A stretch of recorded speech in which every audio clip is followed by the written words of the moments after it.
찬송하시겠습니다. 390장 찬송가 390장입니다. 예수가 오늘이시니 즐겁고 평안하구나. 주야의 자고 깨는 곳 예수가 오늘이시네. 주 날 항상 돌보시고 날 친히 거느리시네. 주 날 항상 돌보시고 날 친히 거느리시네. 때때로 괴로움 당하며 때때로 기쁨 누리네. 군파 중에 지키시고 평안히 인도하시네. 주 날 항상 돌보시고 날 친히 거느리시네. 주 날 항상 돌보시고 날 친히 거느리시네. 내 주의 손을 붙잡고 천국에 올라가겠네. 괴로우나 즐거우나 예수가 거느리시네. 주 날 항상 돌보시고 날 친히 거느리시네. 주 날 항상 돌보시고 날 친히 거느리시네.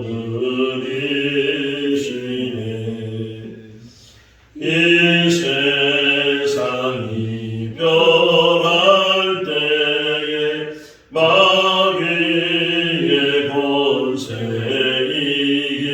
이기네.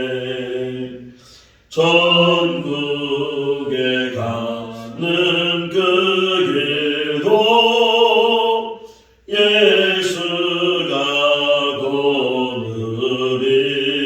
거느리시네. 주 날 항상 돌보시고 날 친히 거느리시네. 주 날 항상 돌보시고 날 친히 거느리시네.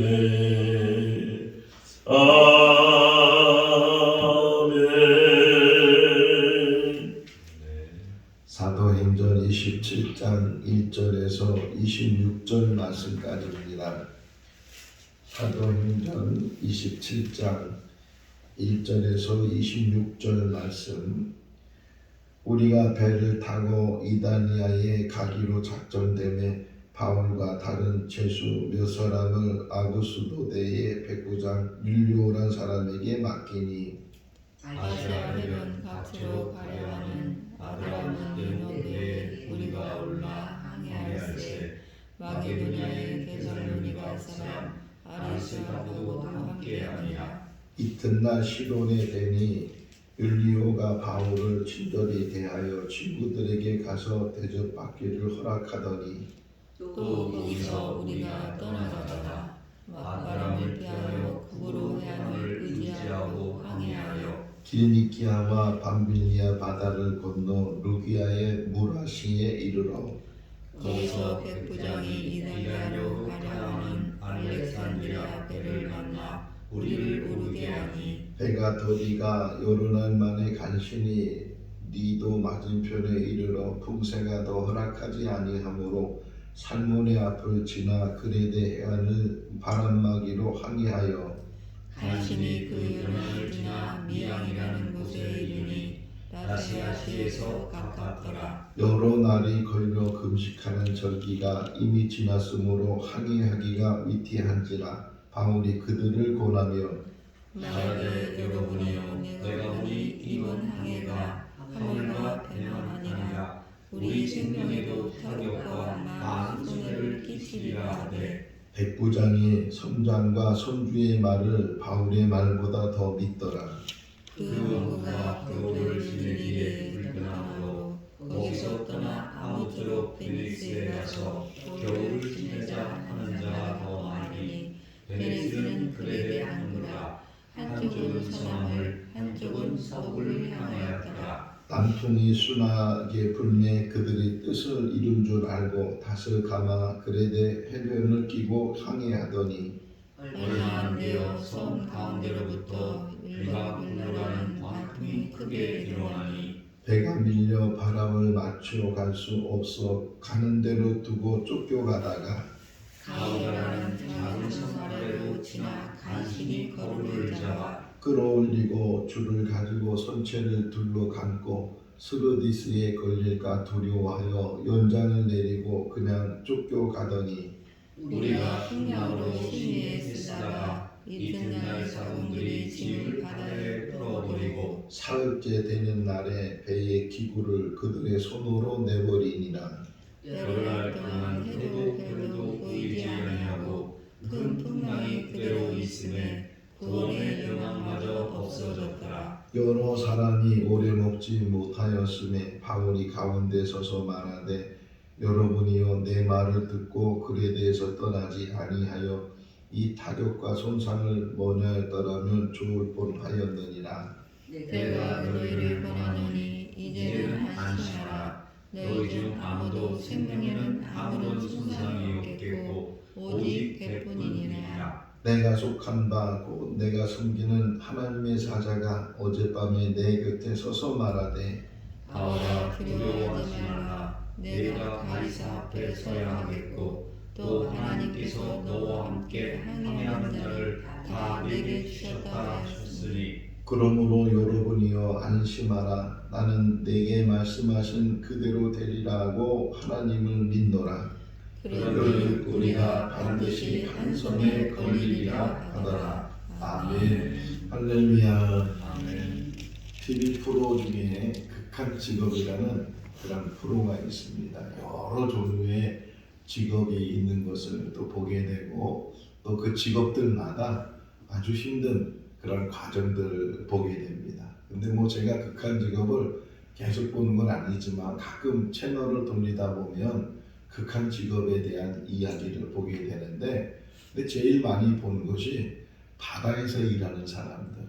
뭐 다른 일도 참 힘들고 어려운 일이지만 바다에서 물고기를 잡는 일이 물고기를 잡는 일도 어렵지만 바다에서 생활한다는 자체가 얼마나 어려운 일인가 하는 것을 생각해 보게 되고 또 오늘 새벽에 일어나서 오늘 말씀을 묵상하면서 기억나는 것 중에 하나가 부산 영도에 가면 그 끝자락에 태종대라는 데가 있는데 그 태종대에 가게 되면 공룡 발자국 화석들이 있고 또 한편으로 사람처럼 생긴 돌이 하나 있는데 꼭 사람의 모양은 아닌데 그냥 우뚝 서 있는 돌이에요. 근데 그 돌의 별명이 안부성이라는 그런 별명을 가지고 있어요. 그 아낙네가 바다로 나간 남편을 기다리다가 그만 돌이 됐다. 그러니까 바다로 나간 남편이 생사를 알지 못하고 돌아오지도 않고 그러니까 바다가 그만큼 위험한 거예요.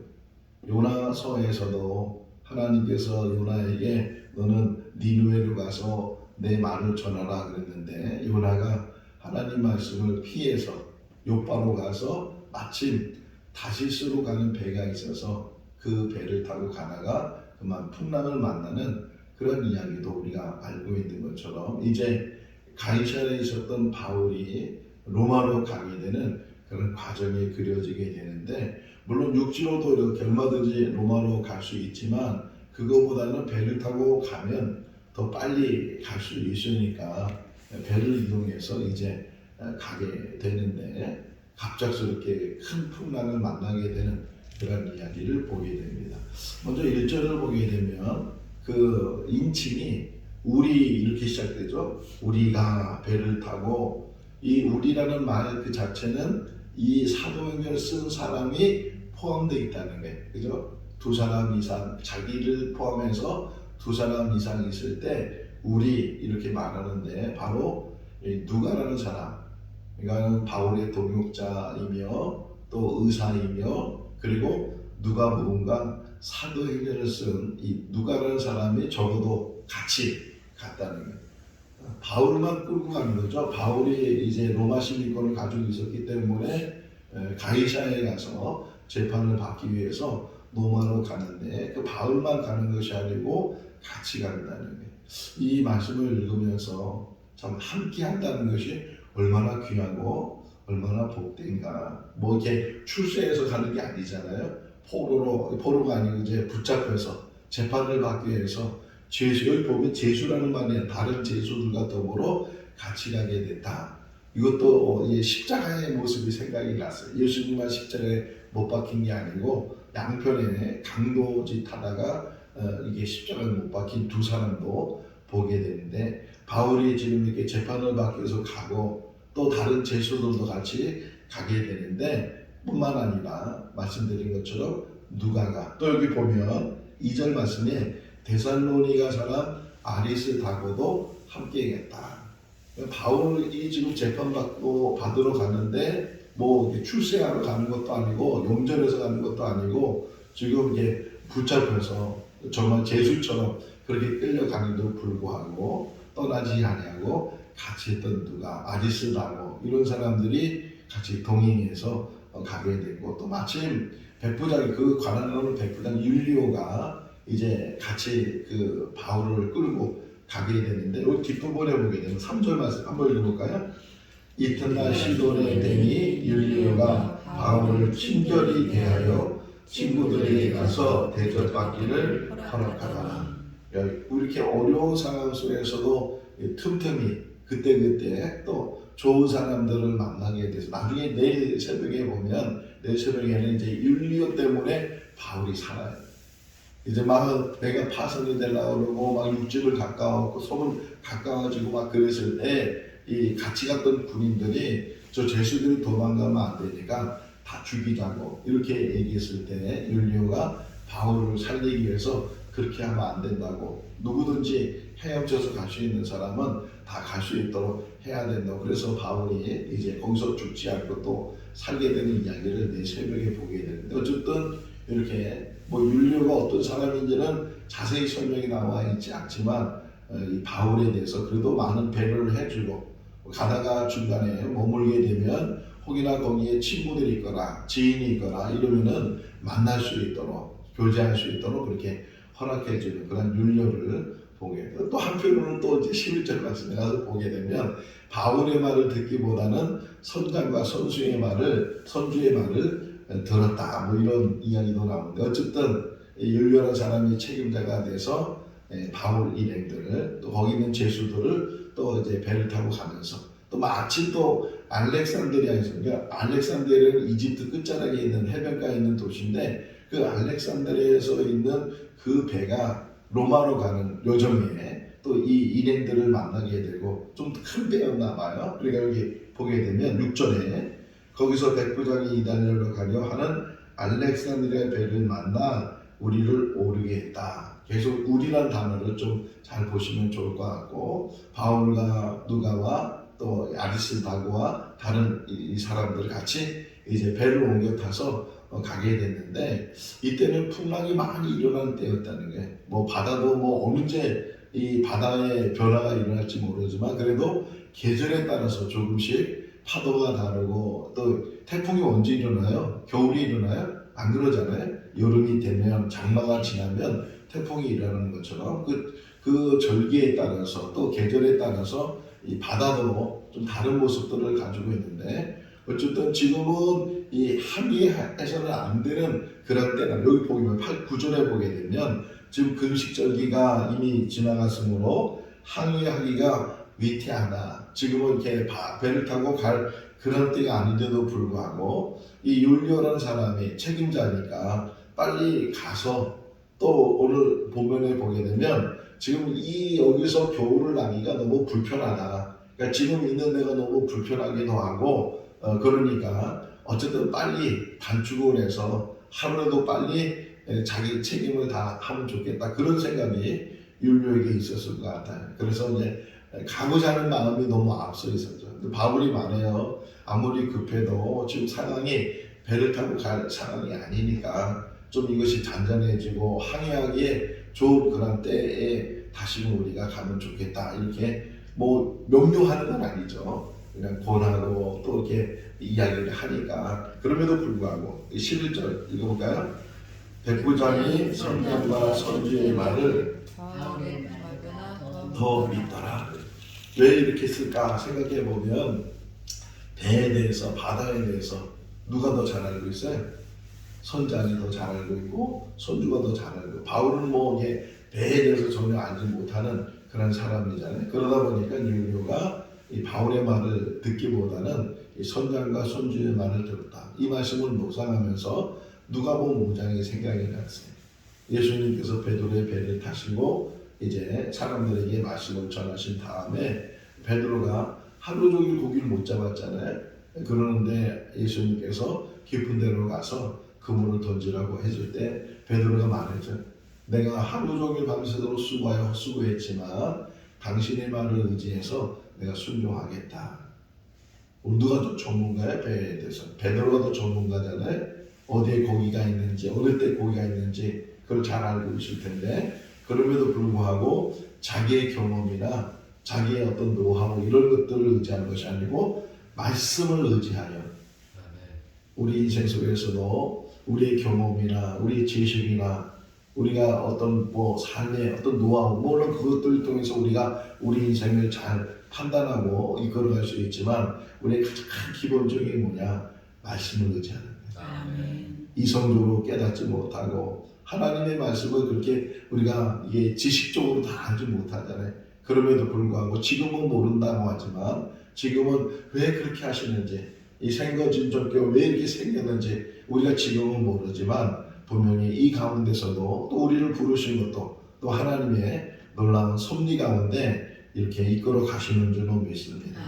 세상 사람들이 판단하고 세상의 눈으로 육안으로 볼 때는 참 안 됐다 이런 이야기를 혹이나 우리가 들을 수 있지만 훗날 다시 되돌아보면 그것이 다 하나님의 은혜였고 하나님의 섭리인 것을 깨닫게 되는 줄로 믿습니다.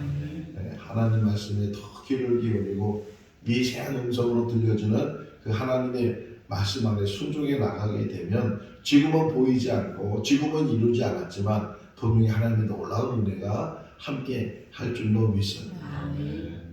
하나님의 뜻을 이룰 때까지는 그 생명을 붙드시는 분이 하나님이시다. 어쨌든 율리오가 이 선장의 말을 듣고서 배를 출항시켰어요. 근데 이 표현이 또 너무 재밌는 거예요. 어떤 표현이 되냐면 13절 말씀 보세요. 요나가 또 다시 생각나게 되는데 13절 읽어볼까요? 남풍이 순항에 불매 그들의 뜻을 이룬 줄 알고 닷을 그들의 해변을 끼고 항해하는 순풍이 불었다는 게 자, 그 당시에는 뭐 엔진이 있는 것이 아니고 뭐 추진력을 가지고 배가 가는 게 아니고 돛을 달거나 또는 노를 저어 가지고서 그래서 배가 이제 가게 돼. 뭐 2000년 전 일이니까 그렇게 가게 되니까 바람이 불었단 말이야. 자, 좋은 바람이 불어서 이게 야 이거 정말 우리가 잘 판단했구나, 잘 결정했구나 그렇게 해서 가는데 이게 얼마 가지 못한다는 거예요. 요나도 마찬가지죠. 다시스로 가는 배를 요바에서 타고서 야 이제는 간다, 잘 갈 수 있겠다. 그래서 그 배 밑창에 가서 잠자고 있다가 그만 큰 풍랑이 일어나게 되고 제비 뽑혀서 요나가 바다에 빠지게 되는 그런 이야기를 보겠는데 우리가 판단해서 우리가 결정해서 야 봐라 우리의 경험이 우리의 지식이 이렇게 잘 순탄하게 잘 이루어진다 하는 것이 얼마나 가겠느냐는 거예요. 때로는 우리 모든 것들 다 하나님께 맡기고 할 수 있기를 바랍니다. 하루하루가 기도하는 가운데 하루하루가 말씀 붙들고 그렇게 가다 보면 하나님 뜻을 깨닫게 되고 우리는 이렇게 가고 싶어요. 뭐 사도행 신경이 나오잖아요. 바울이 2차 선교여행을 하면서 바나바와 헤어지면서 그가 계획을 세우기를 내가 아시아에 가서 에베소에 가서 복음을 전해야 되겠다. 그런 결심을 가지고 계획을 가지고 출발했는데 성령이 막으셨어요. 하나님 막으셨어요. 그러고서 그들이 아시아로 가지 않고 마게도냐 쪽으로 빌립보 쪽으로 가서 복음을 전하게 되는데 우리는 이런 계획을 가지고 있지만 하나님은 이쪽으로 가는 반대로 가는 계획을 가지고 계시다면 우리가 하나님의 뜻을 따라서 가는 것이 올바른 선택이고 올바른 결정이 되는 줄로 믿습니다. 조금 잘 된다고 해서 이제 야 이거 우리 생각대로 하니까 잘 되네 이래서 우리가 착각에 또 빠지게 되면 결국 얼마 가지 못해서 큰 풍랑을 만난 그 이름이 있어요.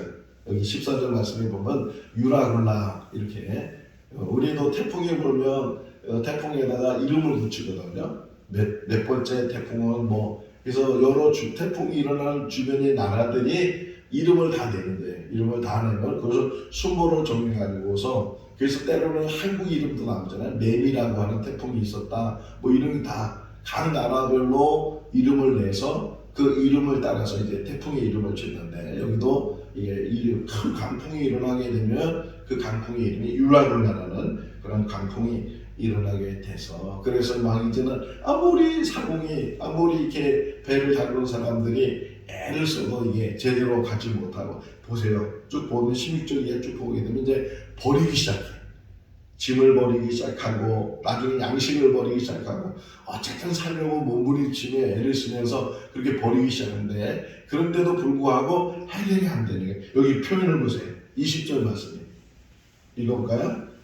여름날 동안 해도 별도 보지 아니하고 큰 풍랑이 그대로 있음에 구원의 요망마저 없어졌다. 이 희망이 다 끊어졌어요. 뭐 출발할 때야 기대를 가지고서 이제 빨리 갈 수 있어요. 수풍이 불 때만 해도 기대를 가지고서 우리가 잘 가고 있다고 생각하는데 갑자기 유라굴라가 일어나게 되고 막 광풍이 불면서 그러다 보니까 어떻게 할 도리도 없고 결국은 다 버려도 불구하고 다 내 것이라고 생각해요. 제가 탈무드 하나 생각나는 게 있어요. 탈무드에 보면 이런 이야기가 있거든요. 세 사람이 배를 타고 가는데 한 사람은 부자. 돈을 많이 가지고 배를 타고 가는 거예요. 또 한 사람은 장사꾼이에요. 물건을 많이 그 배에 싣고서 가는 거예요. 또 한 사람은 랍비에 돈도 없는 사람이고 또 물건도 없는 사람 그냥 몸만 가는 거예요. 그래서 서로 자랑하는 거예요. 돈 있는 사람은 나는 어디를 가든지 돈만 있으면 내가 떵떵거리고 살 수 있다고. 또 상인도 말해요. 나는 어디를 가든지 이 물건만 팔면 내가 떵떵거리고 살 수 있다고. 다 자기 가지고 있는 거 가지고 자랑하면서 가게 되는데 갑자기 풍랑이 일어나서 결국은 다 그것이 파손이 되고 다 물에 빠져버리니 간신히 세 사람만 살아서 어느 섬에 도착했는데 이 돈도 없어지고 물건도 없어지고 근데 랍비는 지식을 가지고 있으니까 그 마을에 가서 존경받는 선생님이 됐다. 이게 탈무드의 이야기예요.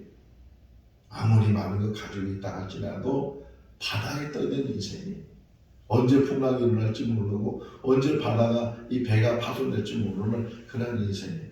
가장 중요한 게 오늘 본문에도 나오거든요. 가장 중요한 게 뭐냐? 생명이죠. 우리 생명이 가장 귀한 줄로 믿습니다.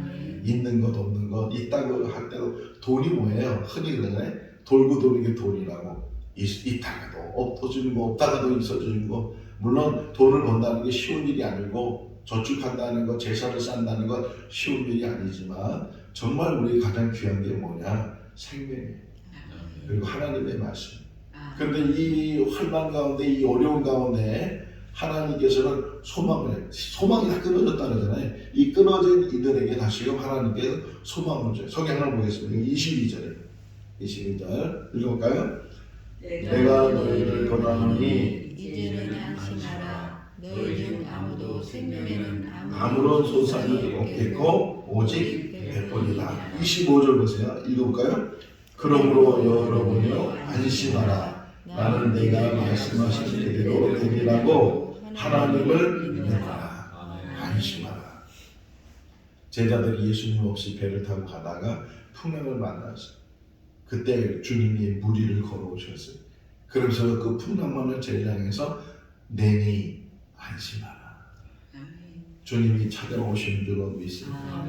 위경 가운데, 어려움 가운데, 소망이 끊어진 가운데 나는 이제 끝났다고, 나는 이제 아무것도 할 수 없다고, 나는 이제 앞도 보이지 않고 뒤돌아갈 수도 없고 홍해 앞에 서 있는 이스라엘 백성들처럼 그런 상황이라 할지라도 찾아오시는 분이 계시는데 그분이 곧 하나님이십니다.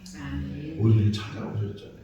희망이 끊어진 우리를 찾아오셔서 다시금 일으켜 주시고 내니 안심하라.